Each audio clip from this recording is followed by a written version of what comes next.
Hey folks, rinimt here, and welcome back to Ceiba.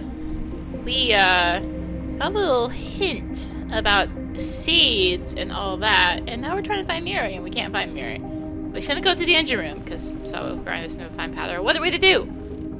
Let's find out. Maybe next time. Yoli, I know I'm not late. Oh. Hi. Your supervisor is really nice. You're lucky. What? I mean, yes, of course. I couldn't ask for a better supervisor. I can hear you. So this is who you chose over me? Well, I can see why. She is quite tall, but it's mostly just her ears. Not sure which is more amazing, the fact that Miri is laughing or that Yoli doesn't look like she's going to chop my head off. Now, the most amazing thing is that Miri is here. Why is she here? It's me who found out about the transportation pod seeds. I'm supposed to be looking for her. Did you two have some time to talk? Just a bit. I stopped by the wardroom but couldn't find you there, so I came here. You better hold your meeting in Ein's cabin. Right, Ein? Right. You agree? No, she does want to chop my head off, or from the smile on her face, more like bite it off. We need to talk. Sure do, but we'd better go out in the hall.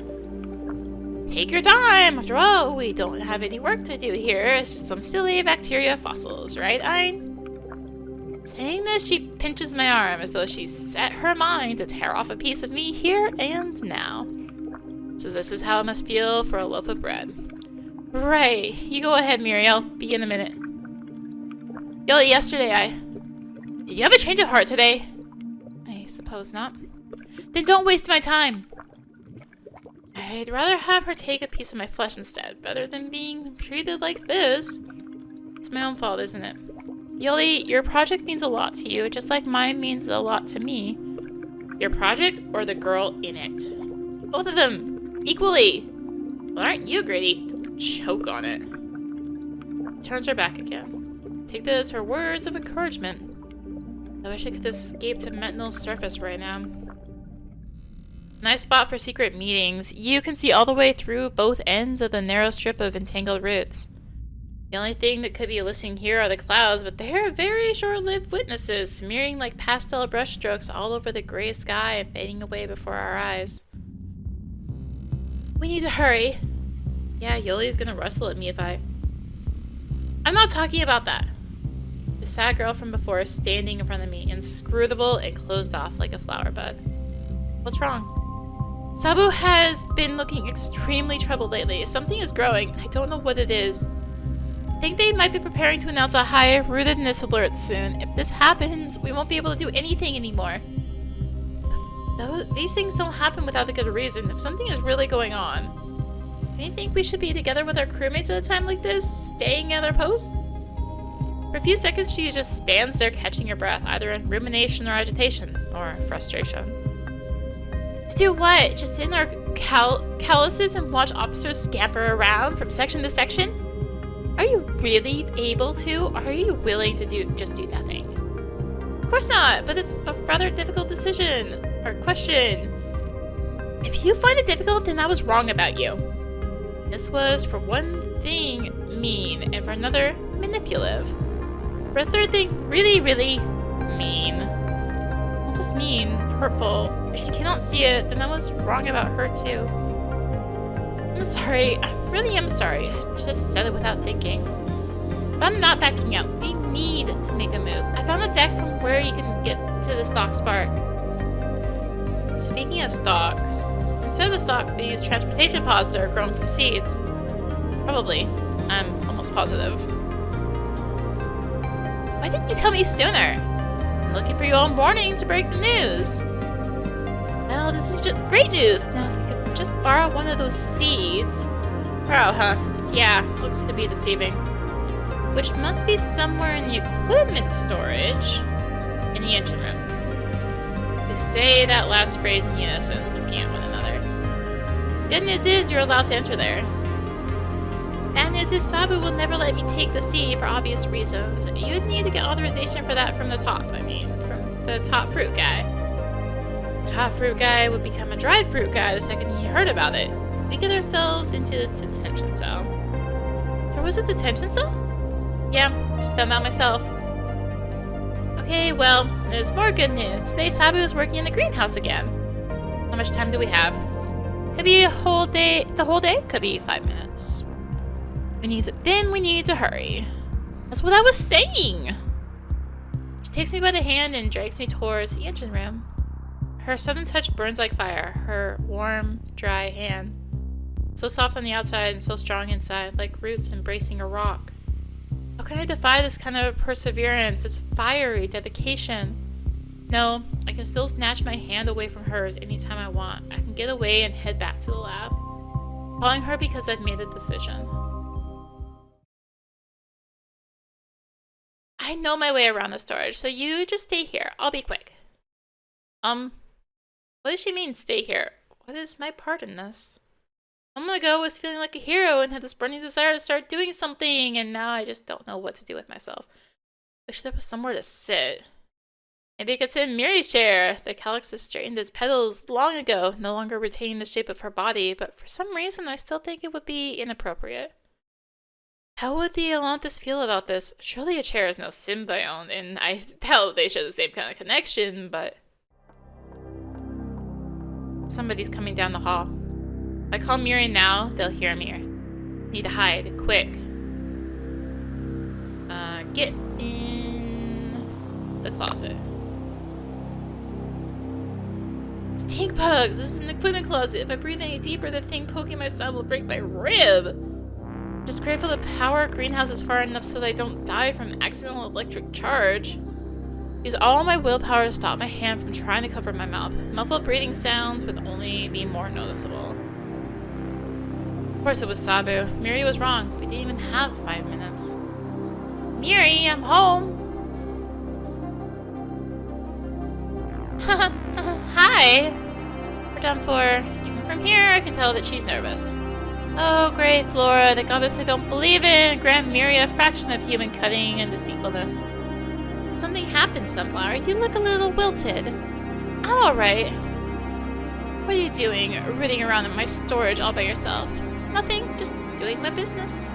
Don't tell me you're still worried about those stupid reflected signals. We talked about it 100 times before. Whatever, this is my business anyway. What a serious little Sunflower. Don't get so worked up. You know, you can always rely on me. All that nonsense isn't worth being stressed about. I'm sick of you treating me like I'm not a grown-up, independent individual. I'm an artifact, just like you. Whoa, whoa. The ice in Miri's voice could turn a rose into a crystal copy of itself. Too bad I can't see Sabu's expression, but the deep silence that follows gives me the general idea. Miri, you're wrong. How could you even think that? How could I even think that? Now you're trying to gaslight me? You keep calling me Sunflower, but who is the sun? I don't. Sometimes I think I might be another part of the Atlantis for you. You take so much care of this giant plant monster, never letting anyone near it, never letting anyone help you. Even though you complain how tired and busy you are all the time. It feels familiar. It's like if I'd become fused with Atlantis in your eyes, and now you have to take care of me too. I'm your potted flower, your greenhouse plant. Can't comprehend the burden of responsibility that am I a burden too? Just another burden you take upon yourself as if looking for approval or gratitude? You never expect a reward, no. You just hope that your sunflower will only look at her son. Sorry, I had no idea you were feeling this way. I've never heard this tone in Sabu's voice before. I've only ever heard this kind of pain once. In the faint voice from behind the veil of static. Do you really think everyone in the station would be lost without their precious mommy? You'd take a little breather and everything would just crumble down on that stupid planet with me dying on spot? Maybe you should finally find someone of your own scale and not just another plant to take care of? Or are you afraid of them challenging your authority? Looks like my prayers to non-existent gods have actually been answered. I never expected Miri to be this ruthless and calculating. This doesn't help. I'll have to ambush Sabu. No, Ein. You don't really mean it, do you? It worked. Couldn't hear the last words Sabu muttered, but that's not important right now. She left, which means we have time. Fine, you can come out. Stiff body creaks like an old log. Wow, that was one hell of an act.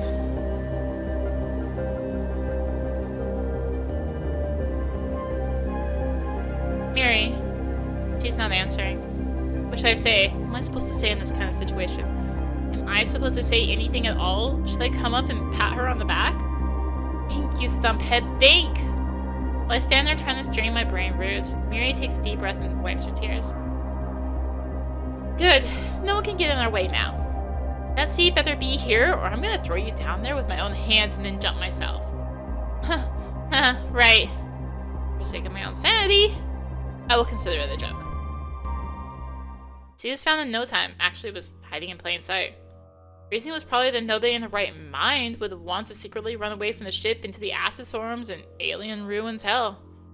Or maybe no one truly believes that artifacts can act like people. Disobedience and treachery were pruned away in our ancestors even more than to see. Small yet unremarkably heavy sphere. The thin membrane folded in layers under its rind will stretch, harden, and ossify into a winged seed that will carry us through the clouds. The seed can mature even in infertile soils. The pressure created by its decaying tissues will shoot a jet pit that will take us back up. Theoretically. At least that's what this manual here says. Now that our plan has become so horrifyingly tangible, there's no backing out. But I just can't shake off the nervous chills. Why does it look like a baby? Well, we need to help it grow. Maybe that's why. Growing things is your department. It is, unfortunately for me. Won't be easy to make Yoli leave the lab. I can never pull off what Miri did. I have to try, at least try.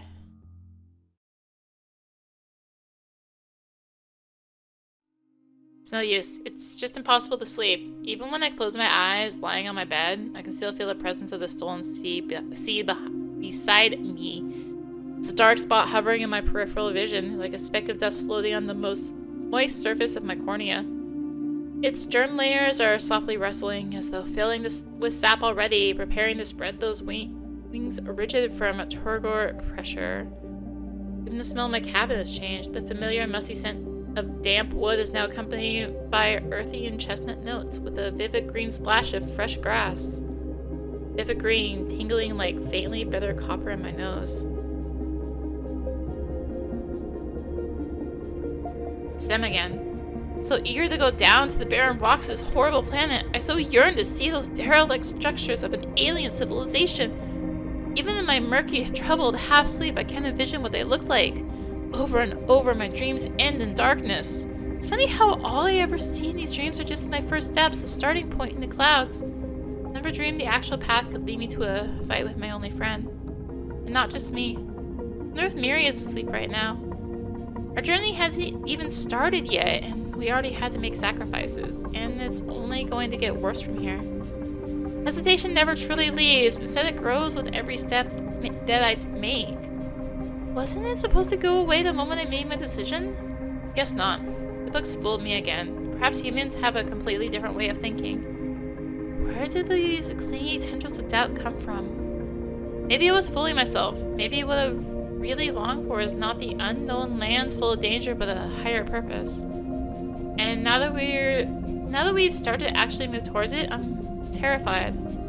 The blackness of my dreams conceals nothing. Beneath it is the void I've never really tried to fill. When the dream itself is your purpose, it doesn't make you an adventurer or an explorer or a hero. It makes you a dreamer. I am a dreamer. Even elusive dreams have real consequences, and I better get prepared for them because time is running out. Black Veil is approaching. I need water.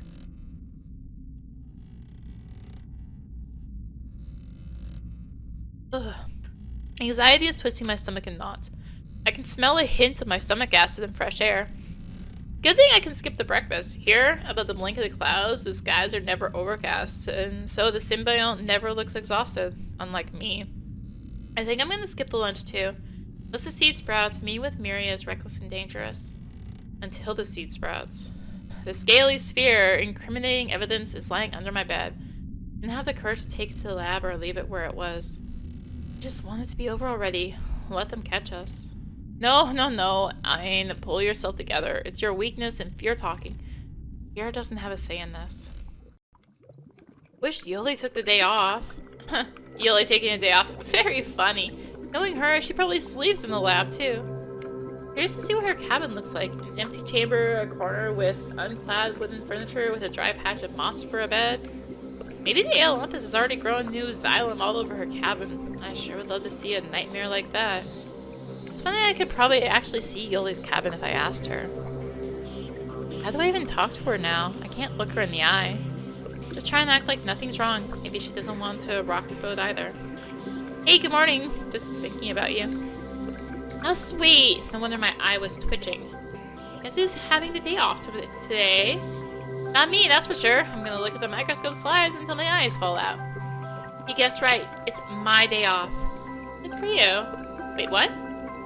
I figured I'd get this kind of reaction, but it still hurts a little. No, it's a good thing. I mean, a normal thing. Taking a day off is a completely normal thing to do. But why? Sometimes I just want to give you a really good punch and see your leaves rain down. I'm a living art of it. I have friends and I want to hang out with them. If anyone deserves a day off, it's definitely me. Maybe I could even take a leave. I've been feeling worn out lately. Do not apologize. I missed the right time already anyway. First off, I don't believe you have friends.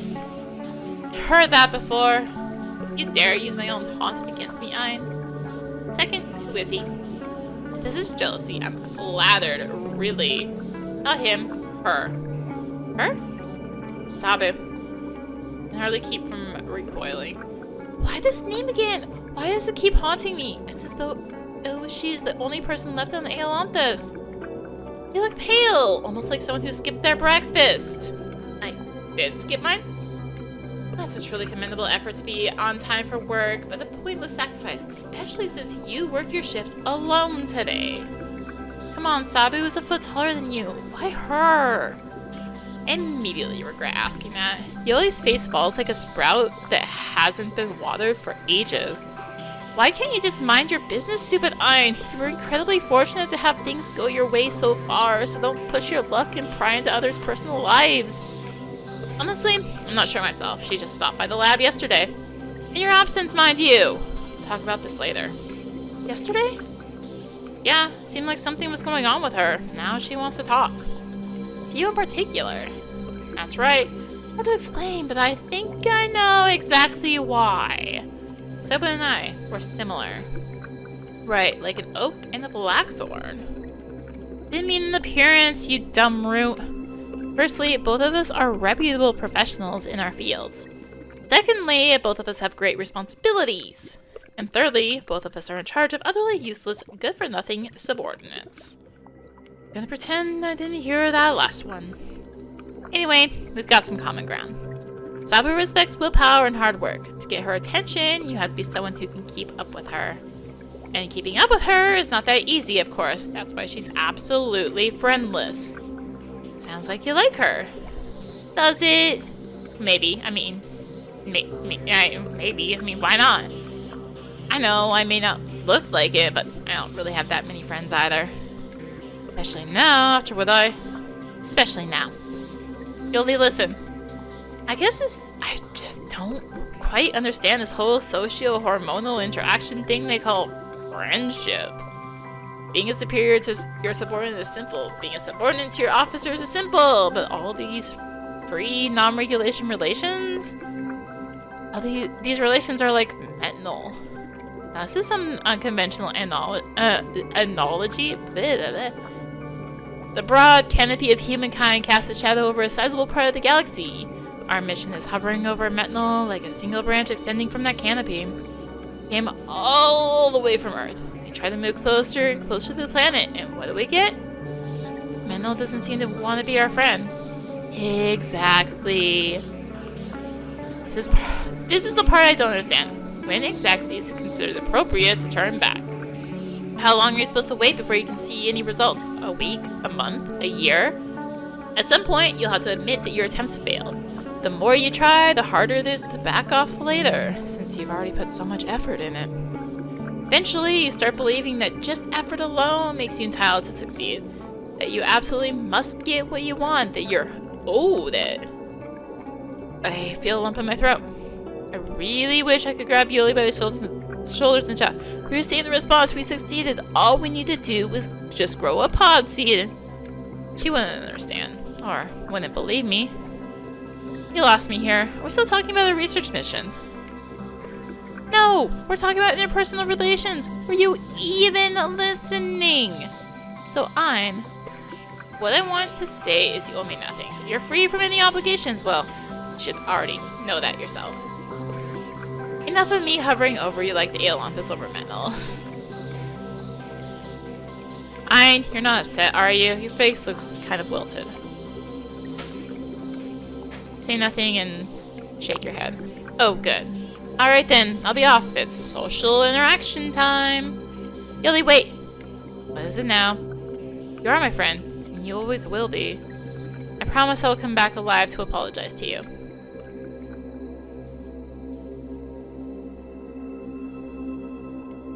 Don't you dare go near me if you die. Did you just smile? Perhaps. No, definitely. That was a joke. Heart filled with relief. Surely I'm not forgiven yet. There's still a way to go, but it's a start. So awkward and fragile, but still a start to our new friendship. Thanks. Boring. You're boring. I'll be at Sabu's, probably drinking some algae beer. Mother Nature, why did I sign up to this? Yoli, she just invited you over for a leaf of porridge. Take it easy, else you'll be sitting around the table like a pair of stumps. Okay, alright. Just don't pinch me anymore. I wasn't going to, but we still have to talk about you skipping your shift yesterday. Prepare yourself. I'll review your today's work too. That's it. I'm off. What just happened was a small miracle I wasn't even hoping for. No, even 2 miracles. I got the lab all to myself just like that, and Yoli, even for a moment, considered that I may not be the rotten traitor she thought me to be. It's gonna take much more miracles to really come back alive, but now they seem possible, even probable. Alright, I need to hurry. I wouldn't want to get on Lady Luck's bad side by ignoring her gifts for too long.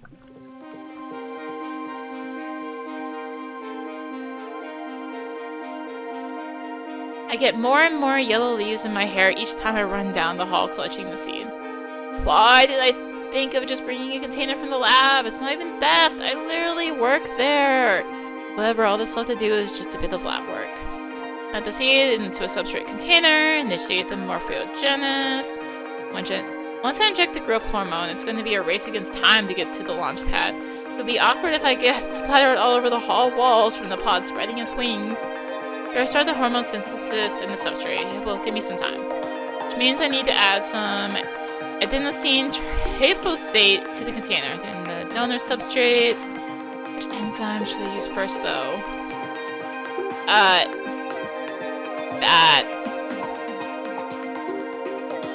Sure, this one. Actually, it doesn't matter. One enzyme will be used up after another, stage by stage, reaction by reaction. Just like you use up friendships when you move towards your goals, step by step. Your donors give up on you when you no longer reciprocate, because, like Yoli said, no one owes you their infinite support. Okay, it's time to grab the container with the seed and run.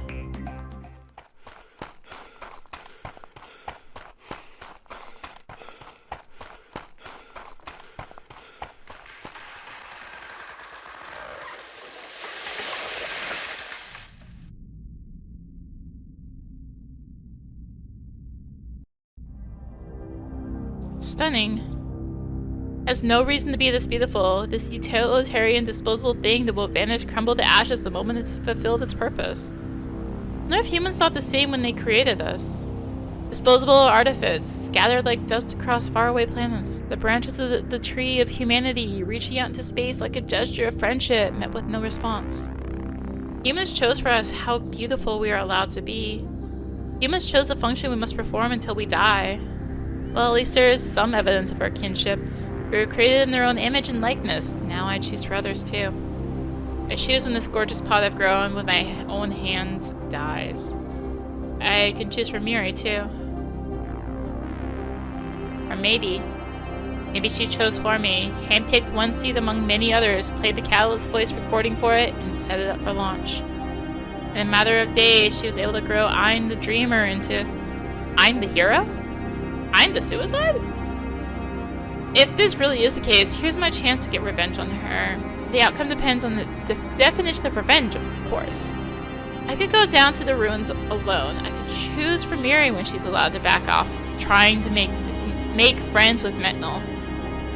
I think said Mental there, but... To save her from a terrible fate, to let her apologize to Sabu, to cut off her path, to take away her last chance to solve the mystery of the alien message. Or I could go and get her right now. Take her to hell with me, to give us both what we have longed to dream for. Wonder which of the two I'm trying to persuade myself into. Wonder what I really want to do. I mean, obviously, we're bringing her with us, right?